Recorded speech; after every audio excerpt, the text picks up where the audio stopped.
Ok, donc, bonjour à tous. Donc aujourd'hui, on va parler de HLOC. Donc HLOC, comme Mathieu l'a dit, c'est un papier publié à TMA en 2017. C'est un papier qui a des avantages et des inconvénients, mais un des avantages, c'est qu'il est relativement simple et qui permet d'introduire plusieurs principes liés à la géolocalisation d'adresse IP. Un mot d'avertissement avant de commencer la présentation. La géolocalisation IP, ça peut paraître, comme on va le voir, un problème très tentant. Il y a beaucoup de gens depuis 25 ans qui essayent de résoudre le problème. Et on va le voir, c'est pas si facile que ça. Donc, si jamais à la fin de cette présentation, vous ne vous laissez pas tenter par l'envie de résoudre la géolocalisation IP, Mathieu et Kevin pourront témoigner de ça. Alors, le but de la géolocalisation IP, c'est tout simplement d'associer une localisation géographique à une adresse IP, IPv4 ou IPv6. Alors, la plupart des services de géolocalisation vont donner des coordonnées, type coordonnées GPS, mais en pratique, on n'a pas une résolution au niveau de la rue ou plus précis. En général, on va avoir, ce qui nous intéresse, c'est de localiser au niveau d'une ville et dans le pire cas, au niveau d'un pays. Alors, pourquoi on veut faire ça? Alors, il y a beaucoup d'applications commerciales, forcément, notamment pour la publicité, localiser les utilisateurs pour afficher des pubs qui dépendent de l'endroit où ils sont, pour filtrer le contenu suivant la localisation des utilisateurs, donc notamment on pense au DRM, à Netflix, à YouTube, etc. À personnaliser le contenu en fonction de l'utilisateur, par exemple, afficher la météo selon la localisation de l'utilisateur, le journal, ou choisir la langue en fonction de la localisation de l'utilisateur. Il y a aussi un intérêt pour les réseaux de distribution de contenu, notamment pour servir le contenu depuis les data centers le plus proche de l'utilisateur. Mais nous, ce qui nous intéresse surtout, c'est les applications pour la recherche sur Internet, donc notamment pour faire des cartes d'Internet où les nœuds, les routeurs sont géolocalisés sur une carte du monde, pour étudier le routage sur Internet, notamment est-ce que le routage est cohérent, est-ce qu'il y a des détours de routage, est-ce qu'on passe par des endroits géographiques très éloignés pour se rendre à un endroit qui en réalité est proche, et par exemple pour étudier la sécurité, voir d'où peuvent provenir des attaques, etc. Donc, il y a déjà des services commerciaux qui offrent de la géolocalisation IP, notamment les services les plus connus. Ça va être le plus connu et le plus utilisé dans la recherche, ça va être MaxMind, qui offre une base de données gratuite et une base de données payante qui est un peu plus précise, comme on va le voir juste après. Puis d'autres services comme IP2Location et NetAcuity. Bon, un problème en termes de recherche, c'est qu'on ne sait pas du tout comment ces services-là fonctionnent, comment ils obtiennent leur géolocalisation. Donc, on ne peut pas reproduire leurs résultats et on ne peut pas non plus les valider. Donc, on doit leur faire confiance que les résultats qu'ils nous donnent sont corrects et on ne peut pas les reproduire. Et on ne sait pas non plus, quand ils donnent une géolocalisation, à quoi c'est dû. Comme on va le voir, il y a plusieurs façons de géolocaliser une adresse IP et ils ne donnent pas ces informations. En plus, la plupart de ces services sont payants et ils marchent surtout pour les adresses IP de end user, c'est-à-dire les adresses IP d'utilisateurs, et moins pour ce qui va nous intéresser, qui sont les adresses IP d'infrastructure, c'est-à-dire les routeurs sur Internet. Alors, nous, ce qu'on va vouloir faire pour la recherche sur Internet, c'est localiser les utilisateurs, les routeurs plus que les utilisateurs. Il y a plein de raisons pour lesquelles ça marche plus que pour les utilisateurs. Une des raisons, c'est que c'est possible de construire des grosses bases de données, puisque la plupart des utilisateurs, avec leur téléphone portable ou leur ordinateur, partagent la localisation. Et également, c'est là où il y a de l'argent à se faire avec la publicité, etc. Donc, il y a plus d'investissement qui est mis dans localiser les utilisateurs que les infrastructures. Donc, si vous voulez plus de détails sur la qualité de ces bases de données, il y a un papier publié à TMA cette année de Mathieu et Kevin qui étudie MaxMind et qui montre que ça marche moins bien sur les adresses IP d'infrastructure. Donc, MaxMind fournit des statistiques sur leur site sur des adresses IP où ils ont une grande trove, donc ils savent où ces adresses IP sont. C'est tous des adresses IP de end user, donc d'utilisateurs dont ils ont la vraie localisation grâce au GPS ou d'autres choses.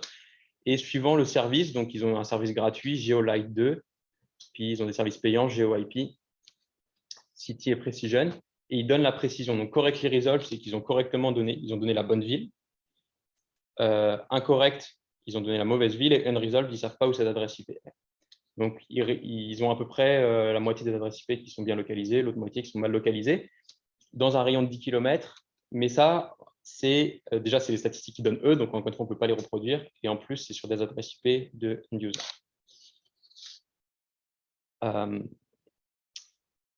Donc, voilà. Donc, et alors, en termes de…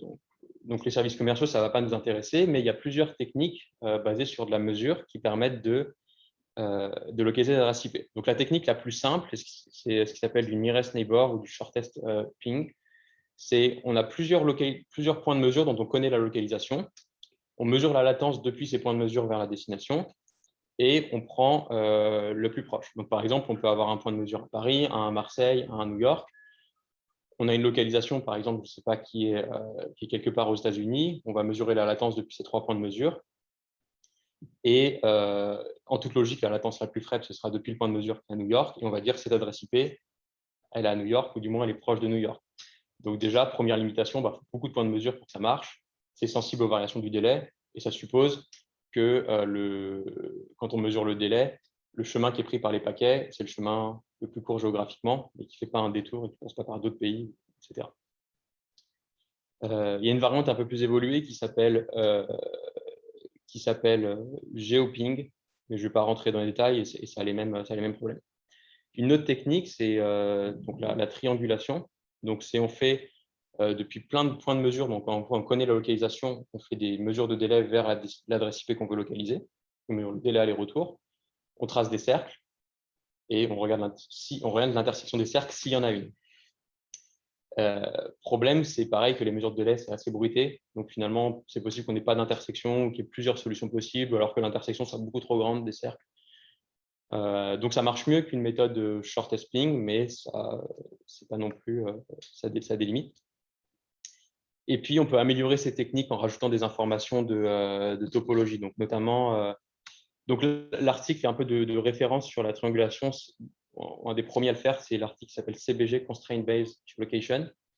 Et un peu plus récemment, il y a un article qui s'appelle Topology Based Geolocation, qui rajoute des informations de topologie et qui mesure le délai entre les routeurs dans un traceroute pour ajouter des contraintes et essayer de limiter les solutions candidates.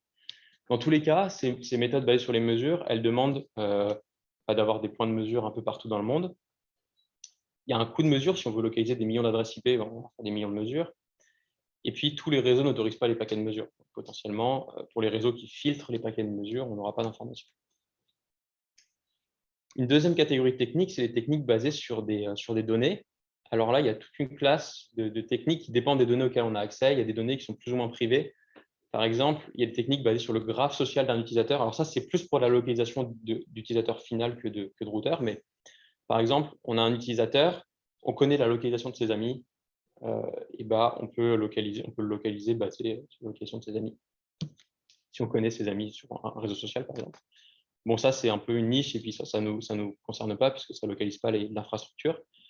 Il y a des articles où ils se basent sur le contenu des pages web. Donc, par exemple, si l'adresse IP, il y a un serveur web derrière, ils vont aller récupérer la page web, ils regardent ce qui se passe sur la page web, ils peuvent regarder la langue, est-ce qu'il y a des informations qui sont locales à la ville, au pays, etc. On peut aussi les bases de données Whois, donc ils vont contenir des informations sur quel registre Internet dans le monde a attribué l'adresse IP, à quelle entreprise l'adresse IP appartient, mais ça a ses limitations. Par exemple, une adresse IP de Facebook, elle appartient à Facebook aux États-Unis, mais elle peut très bien être localisée en France ou dans un data center autre part dans le monde.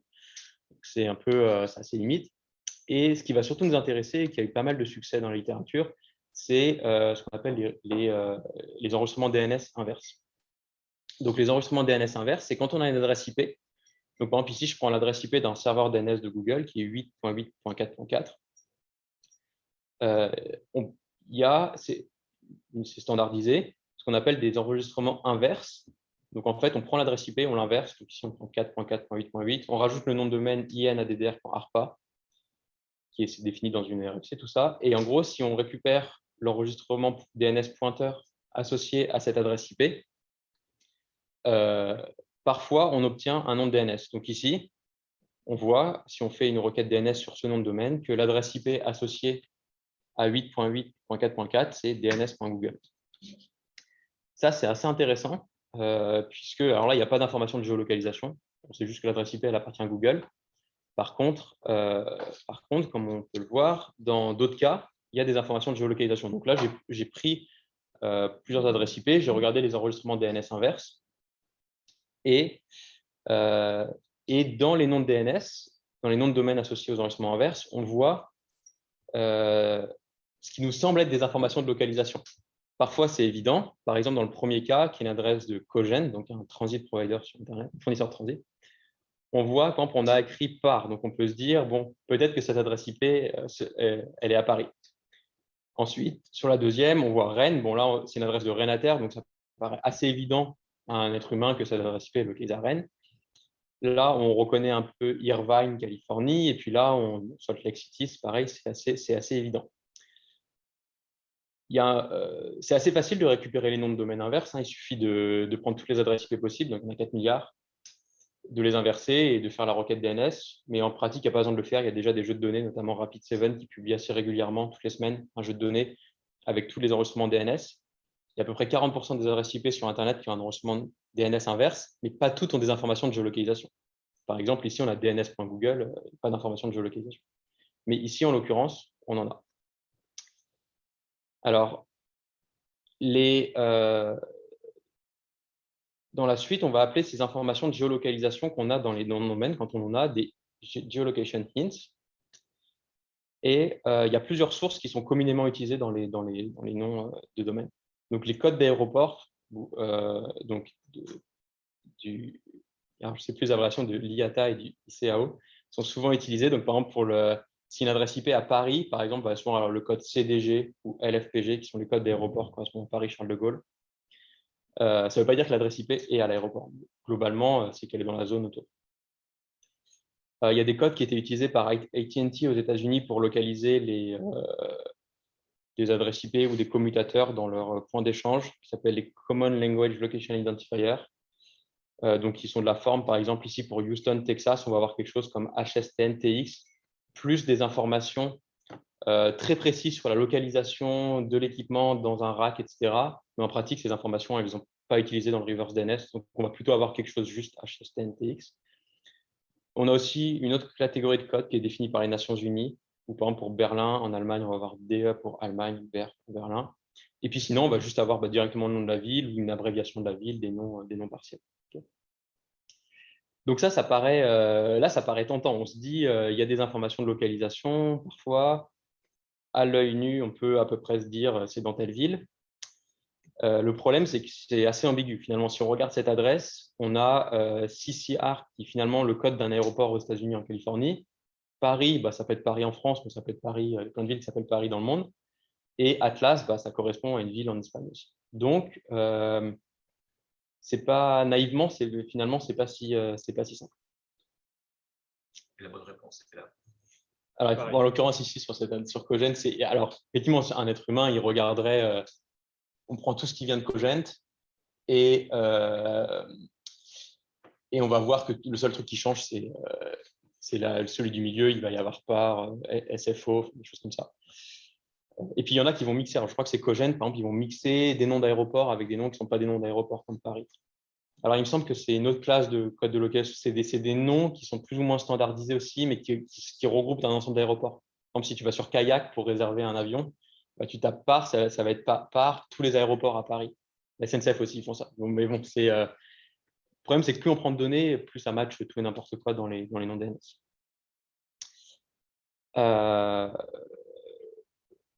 Voilà. Donc,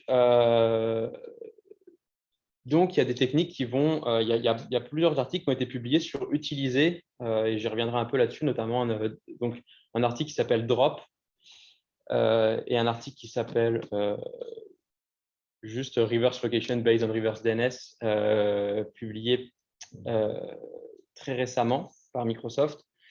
Mais bon, on va le voir, il y a des limites. Donc, il y a des articles qui utilisent soit qui utilisent que des mesures, soit des articles qui utilisent que des bases de données, notamment les reverse DNS.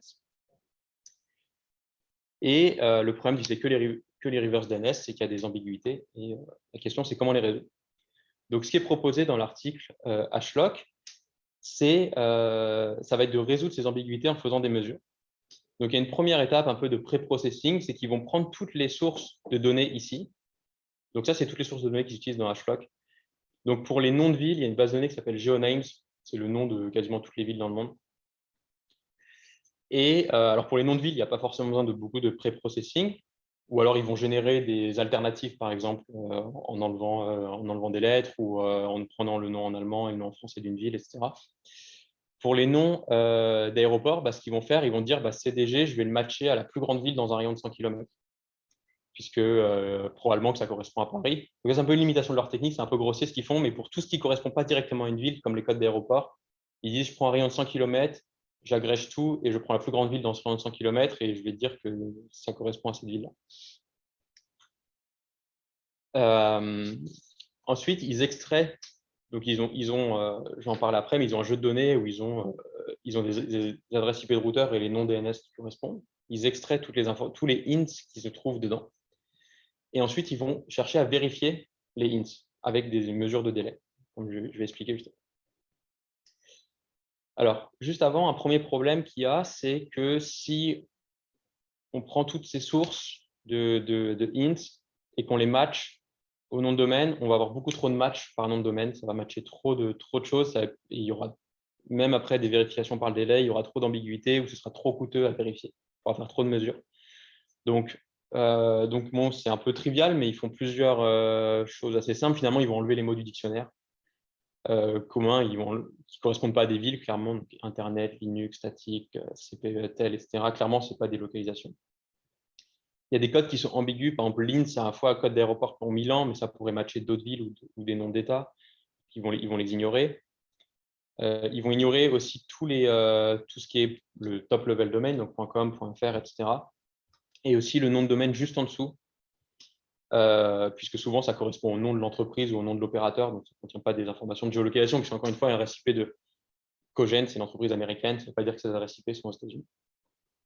Et grosse limitation, toutes les villes qui ont moins de 100 000 habitants, ils les ignorent. Le problème, c'est que c'est très restrictif, puisque, alors dans le chat, il y a un message.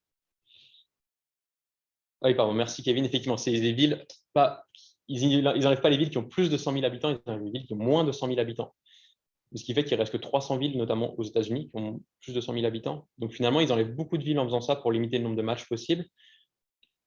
Donc c'est un peu une limitation. Alors effectivement, on pourrait se dire que l'infrastructure d'Internet, les routeurs, ils sont surtout dans des grandes villes.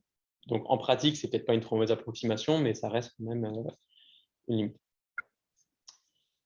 Ensuite, pour valider, donc une fois qu'ils ont extrait ces hints, donc par exemple, ils vont prendre cette adresse, ce nom de domaine, et ils vont avoir, on veut soit savoir si c'est Concorde en Californie, si c'est Paris en France, si c'est Paris quelque part aux États-Unis, ou si c'est Salas Atlas en Espagne. Donc ils prennent toutes ces informations qu'ils ont récupérées. Et depuis un endroit dont ils connaissent la localisation, ils vont faire des mesures de délai vers tous ces autres endroits-là. Enfin, pardon, ils vont pas faire ça. Donc, ils ont une adresse IP et un endroit depuis lequel ils vont faire des mesures. Ils vont mesurer le délai de leur endroit dont ils connaissent la localisation vers cette adresse IP. Ça va leur donner un certain délai.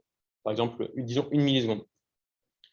Et ensuite, ils vont calculer le délai minimal en prenant le chemin direct sur Terre à 2/3 de la vitesse de la lumière, qui est la vitesse de la lumière dans une fibre optique, dans le verre, entre là où ils sont et les localisations possibles. Et si jamais le délai qu'ils ont mesuré est plus faible que ce qui est possible, ils vont dire ça, c'est une localisation qui est impossible. Par exemple, supposons qu'on a soit Paris, soit Marseille. On mesure depuis Paris, on mesure 1 milliseconde. À la vitesse de la lumière, c'est impossible que de Paris à Marseille, ça prenne 1 milliseconde. Donc, ils vont dire Marseille, on discarde. Donc ça, c'est une première étape où ils vont éliminer tout un tas de hints basés sur le fait que c'est juste pas possible que ça se trouve à tel endroit étant donné la vitesse de propagation du signal. Alors, une limite de ça, c'est que si le délai est important, finalement, on ne peut pas si par exemple, entre là où on est et la destination de l'adresse IP, on a 1000 millisecondes, ou enfin 1 seconde par exemple, bah, finalement, on ne peut pas invalider grand-chose. Il y a quasiment tout qu'on peut rejoindre quasiment toute la Terre en 1 seconde, donc finalement, c'est une limite. Donc, s'ils ne peuvent pas falsifier, ils vont essayer de vérifier, c'est-à-dire dire on est quasiment sûr que ce int il est vrai. Donc, pour ça, il y a une infrastructure de mesure qui s'appelle RIPE Atlas. Donc, pour ceux qui ne connaissent pas, c'est public, enfin, c'est public.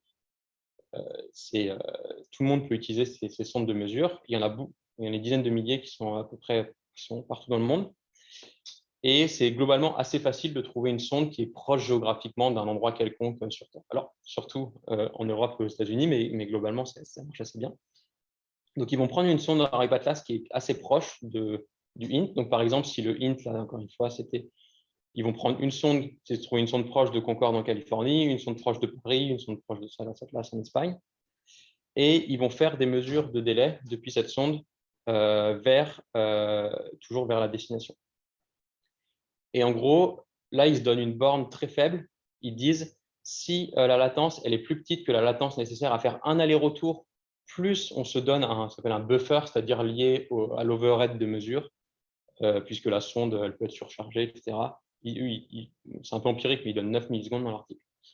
Si c'est inférieur à ça, alors on est quasiment sûr que c'est ici. C'est-à-dire que si on mesure, je reprends l'exemple de Paris et Marseille, on prend une sonde à Paris, une sonde à Marseille, on fait vers notre cible qui, là, en l'occurrence, sera à Paris. Marseille, ça ne va pas matcher, mais Paris, ils pourront vérifier puisqu'il y aura probablement que ça matchera là-bas. Donc, l'avantage de la première technique, c'est que ça demande juste un seul point de mesure. On peut falsifier beaucoup de choses juste depuis un seul point de mesure. On fait une mesure et tout ce qui n'est pas possible en termes de délai, on élimine. La deuxième mesure, ça demande de prendre des probes qui sont proches de là où on veut valider. Donc, ça demande plus de ressources. Et s'ils peuvent ni falsifier ni vérifier, par exemple, si le délai depuis un point de mesure est trop grand, donc on ne peut pas falsifier, et qu'en plus, il n'y a pas de probe proche, ou qu'on n'atteint pas la borne sur la latence, bah, on ne sait pas. Donc, pour évaluer, ils se basent sur un jeu de données donc, qui est publié par CAIDA, qui s'appelle Internet Topology Data Kit, qui est un jeu de données qui contient des adresses IP de routeurs. Donc, en gros, ils font des traceroutes en permanence sur Internet.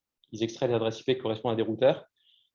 Et alors, ça ne nous intéresse pas trop pour ces articles, mais ils font de la résolution d'alias, c'est-à-dire ils lisent 7 ensembles d'adresses IP, on sait que c'est les mêmes routeurs. Et ils récupèrent les noms de données. Que se passe-t-il quand deux villes sont validées? Que se passe-t-il quand deux villes sont validées? Alors, je pense, Kevin, effectivement, à ma connaissance, ce n'est pas mentionné dans l'article, ou je n'ai pas vu. Je suppose que vu le filtrage qu'ils font sur la taille des villes, ça ne peut pas arriver, vu qu'au final, ils gardent que des grandes villes. Je pense que ce n'est pas possible de vérifier deux villes de plus de 100 000 habitants qui sont très proches. Donc, je pense que ça n'arrive pas, étant donné le filtrage qu'ils font. Mais à ma connaissance, dans l'article, ils ne décrivent pas de méthode pour gérer le cas où il y a deux villes qui matchent. Donc, bon, bref, CAIDA, jeu de données où il y a des adresses IP de routeurs avec les noms de domaine DNS inverses associés. Dans ce jeu de données, à l'époque où ils l'ont fait de l'article, donc en 2017, il y a à peu près 2,5 millions d'adresses IP V4 de routeurs et 146 000 adresses IP V6. Donc déjà, on va perdre pas mal d'adresses IP dans l'histoire, puisque déjà sur ces 2,5 millions d'adresses IP donc, qui ont des noms de domaine inverses associés, il y en a 14 000 où le nom de domaine est invalide. C'est-à-dire que c'est un nom de domaine où il va y avoir des apostrophes, des virgules, des points-virgules, enfin, des erreurs humaines, mais en tout cas des informations qu'on ne peut pas utiliser. 1 million de noms de domaine où il n'y a aucun int qui est extrait. 1 million de noms de domaine où on n'a pas retrouvé ni de nom de ville, ni de nom d'aéroport, etc. Donc la moitié déjà. Et ensuite, il y en a 465 000 qui ne répondent pas aux mesures de latence. Donc ils les éliminent puisqu'ils disent on ne pourra pas les valider vu qu'on ne pourra pas faire de mesure de latence. Donc sur ces 2,5 millions d'adresses IPv4 qu'on voudrait localiser, il ne reste plus que 961 000 qui sont localisables avec cette technique. Et pour IPv6, sur 146 000 du jeu de données, il y en a 29 000 qui sont localisables. Donc déjà, on en a perdu une bonne partie. Mais pour de la géologue, c'est c'est peut-être pas si mal. Qui en reste quand même autant. Alors, pour évaluer, première évaluation qu'ils font, ils se comparent à deux services commerciaux, donc Geolite de MaxMind et IP2Location. Donc, ils sont des services commerciaux, ils ont une interface web ou une base de données, on donne une adresse IP, ils nous donnent la localisation en termes de ville. Et Drop, qui est un papier donc, qui précède Hlock. Et Drop, ce qu'ils font, c'est ils essayent de trouver des expressions régulières ou des ensembles de règles qui matchent les noms de domaine et qui disent dans tel nom de domaine, s'il match telle expression, j'extrais le code à tel endroit et je dis que c'est telle ville. Donc, alors, pourquoi se comparer avec des techniques dont on sait qu'elles sont mauvaises sur les routeurs? Effectivement, c'est… alors, Kevin, effectivement, se comparer à l'évaluation de cet article, c'est une limitation. Le fait de se comparer à des bases de données commerciales qui, effectivement, sont mauvaises sur les routeurs. Par contre, à l'inverse, ils invalident les bases de données commerciales. Ils disent, finalement, sur nos jeux de données, il y a, par exemple, Geolite. On a montré que 44% des villes que Geolite donnait sur les RSP de routeurs, ce n'était pas bon. Ça ne matchait pas les contraintes de délai. Et 12% pour IP2Location. Donc, finalement, dans cette comparaison, ils montrent plutôt que de dire on valide notre méthode basée sur des bases de données commerciales, on montre plutôt que les bases de données commerciales, elles ne sont pas bonnes sur des infrastructures. Bon, à l'époque, enfin, même toujours maintenant, il n'y a pas énormément de ground truth valides pour la localisation infrastructure. Maintenant, il y a IPMAP, RIPE-IPMAP, mais à l'époque, ça n'existait pas, je crois. Et encore, c'est pas une grande extrêmement limité. Quoi. Et puis, c'est pas réellement une ground truth. Alors, Drop, pour le coup, ça a été basé, Drop, donc un article plus ancien, qui est basé sur des expressions régulières, dont le but, c'était vraiment de localiser des routeurs. Donc, c'est des expressions régulières pour matcher les noms inverses des routeurs. Et eux, ils avaient une grande truffe. Alors, juste après, mais ils ont 5 opérateurs qui leur ont dit ça, c'est notre convention de nommage des noms DNS. Et à tel endroit, il y a tel code qui représente telle localisation. Donc, eux, ils avaient une grande truffe. Tu peux enlever le chat. Ouais, pardon, désolé. Donc, Drop, ils avaient une grande truffe. Donc, plusieurs choses à voir. Déjà, Hlock, sur ces 961 000 adresses IP qui étaient localisables avec Hlock, il y en a 45 000, donc là je parle d'IPv4, 45 000 dont la location était vérifiée, donc c'est-à-dire où c'était ni falsifié et où il y avait une preuve suffisamment proche qui matchait la contrainte de délai de 2 fois du temps aller-retour plus 9 millisecondes. Donc on est quasiment sûr qu'une bande assez faible, une confiance assez importante, pardon, que c'est la bonne localisation. Il y en a 417 000, donc la moitié quasiment, où finalement, tous les hints possibles, ils ont tous falsifié. Donc là, potentiellement, on peut se dire, le nom DNS n'était plus à jour. Il y avait des informations dans le nom DNS, et il y avait par exemple écrit Paris et Concorde en Californie, mais finalement, l'adresse IP elle est en Chine. Et du coup, ça ne correspond pas. Il y en a 500 000, donc quasiment la moitié aussi, où ils ne peuvent ni vérifier ni falsifier. Donc, ils ne peuvent pas valider les hints. Et puis, comme je disais juste avant, il y en a 465 000 qui ne répondent pas. Donc, quand je dis 961 000, c'est que pour les 3 premiers cas. Vérifié, all falsified et no verified. Et il y en a 465 000 qui ne répondent pas au PIN. Quand tu dis non vérifié, ça prend en compte aussi le métier int et… Pardon, non vérifié, c'est-à-dire? En gros, il n'y a qu'un seul int, effectivement, je vois très bien le vérifié. Quand il y en a plusieurs et que tu as réussi à en invalider certains. Alors, je pense oui, alors, no verified, c'est… Je pense que il n'y en a aucun qui a été vérifié, c'est ça. En fait, s'il y en a un seul qui est vérifié, et je pense que c'est… En général, il n'y en a qu'un seul qui va être vérifié. S'il y en a un qui est vérifié, c'est dans le cas verified. Mais genre, si tu as 3 trucs, que tu en as 2 qui ont été falsifiés, et l'autre, tu ne sais pas, le truc qui est compté comme non vérifié. Oui, sinon, il serait dans… Sinon, il serait dans all falsified s'ils étaient tous. Je pense que c'est ça. S'il y a des… Comment dire, il y a un autre tableau après où il y a des colonnes qui ne sont pas forcément explicitées. Donc, l'évaluation, c'est un peu limite de cet article. C'est un peu des fois un peu… Pas avec les mains, mais on ne sait pas trop ce qu'ils en font. Donc, Kevin, ou alors l'algorithme de génération des hints n'est pas assez restrictif pour les all falsified. Effectivement, mais même s'il n'était pas assez restrictif, potentiellement, tu en aurais quand même un qui serait vérifié. Donc, je ne suis pas sûr que ce soit un problème. En fait, le problème, à mon sens, qu'il ne soit pas assez restrictif, c'est ça va être trop coûteux de vérifier parce qu'on va avoir des centaines, des dizaines, des centaines de hints à vérifier.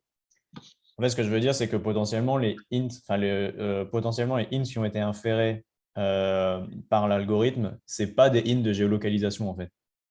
Oui, oui, effectivement, oui, l'algorithme. C'est Oui, ça que, ah oui, c'est ça que je veux dire. c'est pour ça qu'il y en a autant dans All Falsified. Voilà, c'est ça. Peut-être qu'il pourrait être dans No Verified ou dans même qu'il pourrait être éliminé avant, en fait, qu'il pourrait être dans No Match. Voilà, c'est ça. En fait, parce qu'ils ont extrait des trucs qui n'étaient pas de la géolo. Ouais. Effectivement.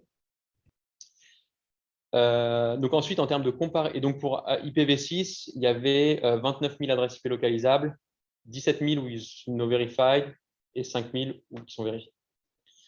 En termes de comparaison avec les bases de données commerciales, donc si on prend Geolike, qui est la plus populaire et gratuite, pour les adresses IP qu'ils ont vérifiées, il y en a 40% où Geolike donnait la même chose et 45% où ils se sont trompés.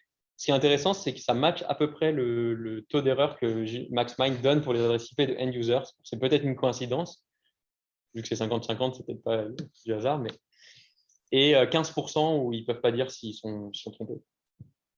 IP2Location, que je ne connaissais pas, étonnamment, a l'air de fonctionner assez bien, puisque pour 76% des cas, 3 fois sur 4, IP2Location donne la même ville que HLOC. Et Drop, qui est basé juste sur des expressions régulières et qui est censé bien marcher sur les adresses IP de routeur, finalement, ici, ça ne marche pas très bien parce que, vu que ces expressions régulières, c'est très restrictif, et il y a 84% des adresses, des noms de domaine qui ne matchent pas. Qui ne matchent pas les regex, donc finalement, on ne peut pas dire grand-chose. Est-ce que les datasets verified ils sont publics de HLOC Parce que on pourrait imaginer que ça pourrait être. Enfin, comme la géolocalisation, le gros problème, c'est qu'on n'a jamais de grande trousse, quasiment. Oui. On pourrait imaginer que c'est une grande trousse à peu près pas mal. De vérifier. Alors, je ne sais pas si HLOC a publié le dataset, mais gros avantage de HLOC sur lequel je reviendrai après, c'est que le jeu de données qu'ils utilisent, il est public, donc ITDK, c'est public. Ouais. Et toutes les mesures, ils les font depuis des infrastructures de mesures publiques, notamment RIPE-Atlas. Donc, je ne sais pas s'ils publient leurs jeux de données, en tout cas, ils publient leur code fonctionne et ils n'utilisent que des sources de données publiques. Donc, en tout cas, c'est reproductible. Et effectivement, ça peut servir de pseudo grande trousse. Donc finalement, bon, ça ne matche pas grand-chose. Sur 2,5 millions d'adresses IPv4, il y en a 45 000, on est sûr où elles sont. On est sûr de la ville et tout le reste, on ne sait pas. Donc, ce n'est pas beaucoup. Par contre, ce qu'on sait, on est quasiment sûr que c'est au bon endroit, donc c'est déjà ça. Mais bon, c'est comme beaucoup de choses en géolocalisation, finalement, à la fin, il reste de la technique, il ne reste plus grand-chose qui marche. Enfin, il y a beaucoup de choses qui sont éliminées. Enfin, c'est juste que ça paraissait très tentant pour regarder les noms de domaine inverses. On se dit qu'il y a plein d'informations dedans, puis au final, c'est beaucoup de choses qui sont éliminées. Alors, je vais aller vite parce que je ne peux pas dire. Comment on peut être sûr que c'est au bon endroit si c'est 9 millisecondes depuis Paris? Alors, effectivement, l'histoire du buffer, je n'en parle pas là, mais il y a une validation dans l'article où ils étudient le fait de prendre plus ou moins de 9 millisecondes, l'impact que ça a sur la localisation. Donc, effectivement, plus tu augmentes ce buffer, plus tu as de chances de te tromper. Et plus c'est fait, plus tu as de chances que ton verified soit vraiment vrai. Donc ça, c'est un paramètre à tweaker suivant ton infrastructure de mesure, la possibilité que tu aies des routings détours, etc. Alors, comme Drop, ils avaient une grande trouve, puisqu'ils ont demandé à des opérateurs de leur donner leur convention de nommage. Donc, les 6 opérateurs qu'on a ici, là, donc OGN et NTT, qui sont des fournisseurs de transit, ils leur ont donné des noms de domaine et ils leur ont dit, voilà, dans notre nom de domaine, c'est exactement telle partie, tel code qui correspond à la localisation. Ils ont reproduit leurs résultats. Alors, plusieurs limitations de drop déjà, et c'est pour ça que j'en ai pas plus parlé que ça. Drop ne publie pas leur jeu de données, ni leur code, donc c'est peu reproductible.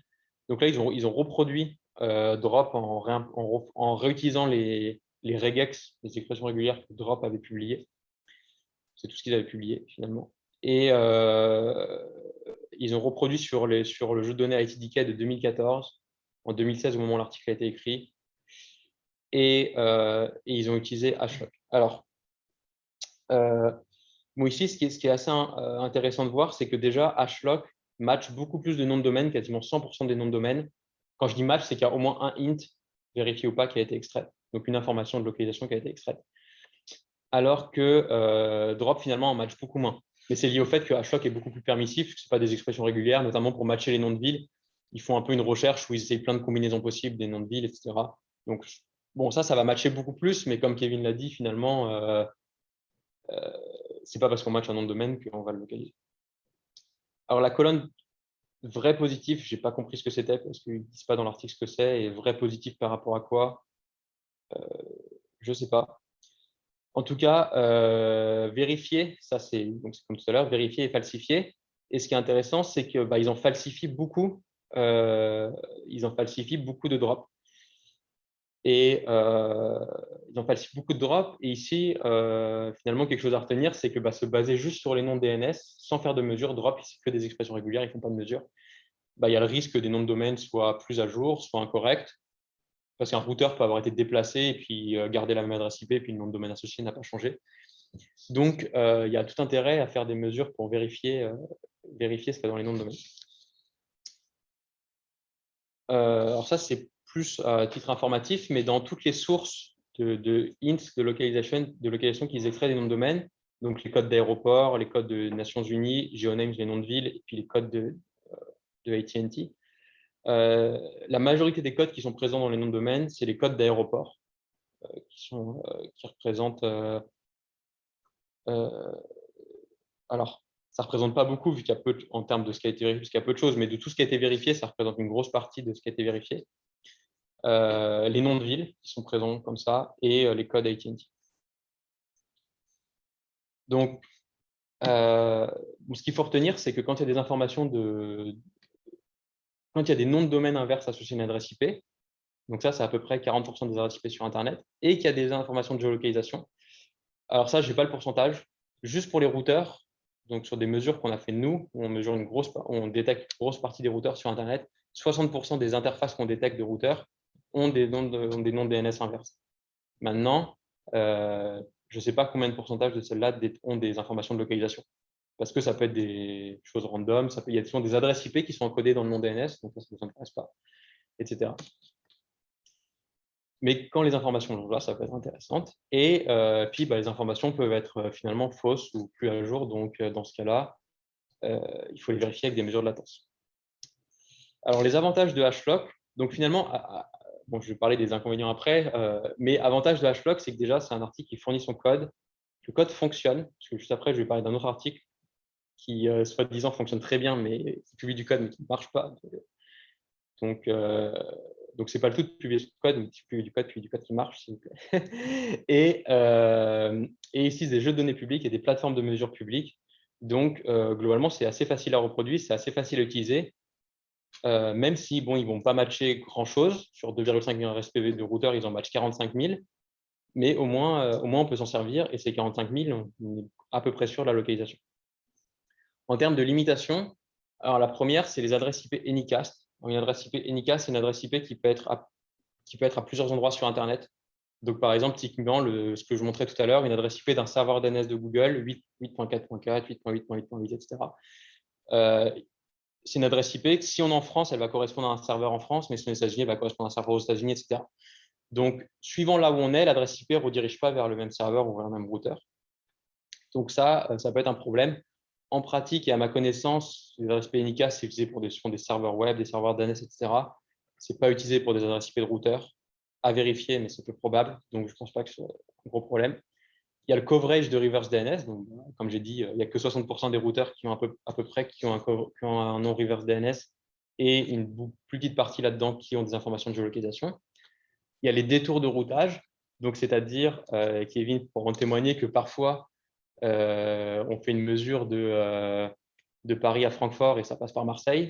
Donc finalement, ça fausse les mesures de délai. Pour contrer ça, finalement, on peut prendre, si on a le choix des endroits où on mesure, choisir des points de mesure qui sont très proches, non pas donc déjà géographiquement de la destination, mais à mesurer, mais aussi en termes de topologie réseau qui sont proches, c'est-à-dire dans le même système autonome, dans le même opérateur, etc. Grosse limite du papier, l'agrégation des villes dans un rayon de 100 km pour associer des noms de villes au code d'aéroport, etc. dans des zones qui sont assez denses, des zones urbaines assez denses, on va agréger des villes distinctes ensemble. Les villes de moins de 100 habitants, de les éliminer, finalement, on garde que 300 villes aux États-Unis, donc c'est peu. Et ça a été validé que sur des bases de données commerciales qui, on le sait, marchent mal sur les routeurs et contre Drop, une autre méthode, mais finalement, éternel problème de la géolocalisation, il n'y a pas beaucoup de ground truth, il n'y a pas d'opérateur qui nous dit tel routeur il est à tel endroit, donc, ou peu, ou du moins de façon privée, etc. Donc finalement, il y a peu de ground truth. Alors, un papier plus récent qui dit battre HLOC, c'est IP Geolocation through Reverse DNS, qui a été publié dans un journal assez récemment. Alors, comme Drop, c'est un jeu de données qui essaye de trouver des patterns dans les noms de domaine, qui ne fait pas de mesure active, qui se base que sur les noms de domaine. Mais la nouveauté, c'est qu'ils ont un énorme jeu de données. Ils ont une grande troupe de 67 millions d'adresses IP, qui ne sont pas des adresses IP de routeurs, qui sont des adresses IP de end users, donc d'utilisateurs. C'est un papier de Microsoft, donc ils ont utilisé les logs de recherche Bing, dans lequel les utilisateurs avaient donné leurs informations de localisation.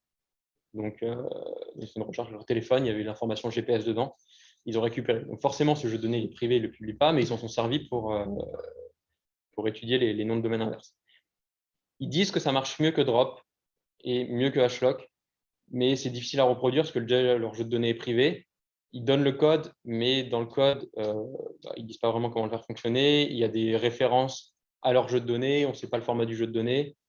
Donc, finalement, à voir. En théorie, ça marche mieux, mais ce n'est pas réutilisable. Donc, grosse limitation, et c'est pour ça que HLOC, je trouve que c'est un article qui a des défauts, notamment l'évaluation, on pourrait dire qui n'est pas parfaite, le fait que ça ne matche pas tant d'adresses IP que ça, mais au moins c'est utilisable. Et en termes de recherche, c'est intéressant d'avoir quelque chose qui est utilisable. Voilà, merci pour votre attention et si vous avez des questions.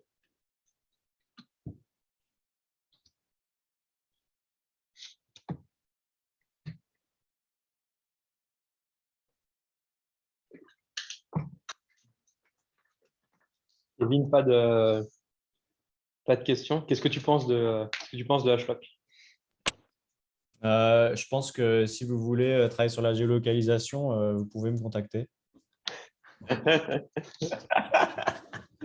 C'est à vos risques et périls. C'est un problème très intéressant et je pense que la personne qui le résout, effectivement, ça a des grosses implications pour la recherche, mais recherche sur Internet, petit domaine de recherche, mais à voir. Mais je sais que Kevin a de bonnes pistes, donc, à voir. Concrètement, avec Kevin, on a eu une période où on a essayé de réimplémenter tous les papiers qu'on pensait prometteurs sur la géolocalisation, voire même de les mixer parce qu'en fait, un truc intéressant que des papiers ont été utilisés, c'est de faire des sortes de tiers, de plusieurs granularités. Par exemple, avec une technique, trouver le pays, ou une zone géographique assez large, puis ensuite avec une autre technique, vu qu'on est déjà dans une zone plus limitée, affiner, etc., et faire plusieurs tiers comme ça. Et donc on a essayé de mixer, on a passé énormément de temps à tout réimplémenter parce que, comme tu disais, la plupart du temps, on n'a pas le code, ou alors il est inutilisable. Et en fait, pour l'instant, peut-être que Kevin trouvera le Saint Graal, mais pour l'instant, on n'a jamais eu de résultats extrêmement concluants ou alors des résultats qui pouvaient passer à l'échelle. Peut-être que ça pouvait être assez précis, mais le temps de faire la technique sur 10 millions d'adresses IP responsives, ça prendrait des années et des années. Donc en fait, pour l'instant, il n'y a aucune solution miracle. Et en plus, dans la géolocalisation, comme tu l'as souligné, il n'y a quasi aucune grande chose. Et du coup, quand on fait de la géolocalisation à scale, on se demande à quel point notre technique elle est précise. Ouais. Et souvent, il y a beaucoup de papiers qui sont tentés de dire, voilà, il y a même un papier qui s'appelle Street Level Geolocation. Et on a essayé de le réimplémenter et nous, on n'a pas des résultats street level. Hein, je sais pas. Enfin voilà, c'est difficile de croire en fait les techniques parce que soit il n'y a pas le code, soit il y a des claims qui sont extrêmement ambitieux ou des limitations très fortes et des des choses que, a priori, qui sont… Alors, il y a un papier de Mathieu Lecky qui va sortir à Connext apparemment sur encore sur l'utilisation de regex encore. Donc, je ne sais pas ce que ça vaut, mais bon, Mathieu Lecky en général, il fait des choses plutôt bien, voire très bien. Son code est dispo, donc on peut espérer qu'il y ait quelque chose qui sorte. Ouais, ça c'est plutôt cool. Après, il reste la question effectivement de là où à voir si c'est que sur les noms de domaine, mais si c'est que sur les noms de domaine, effectivement, il y a mieux à faire, mais il y a aussi toute la partie où il n'y a pas de nom de domaine inverse, quoi. Ouais. Et, déjà, tu es sur un subset de 60%. mais Et en plus, tu sais évidemment qu'il n'y a pas 60% de geolocation in dans mais effectivement, c'est plutôt. Ne serait-ce que 30%, c'est déjà 2 fois mieux que n'importe quoi. Ok. Il y a je disais tout à l'heure, il y a aussi une plateforme de Ripe Atlas, de Ripe MTC qui fait Ripe Atlas, qui s'appelle Ripe IPMap, qui c'est une plateforme publique, on peut l'utiliser, et c'est exprès pour la géolocalisation d'infrastructures, donc de routeurs, etc.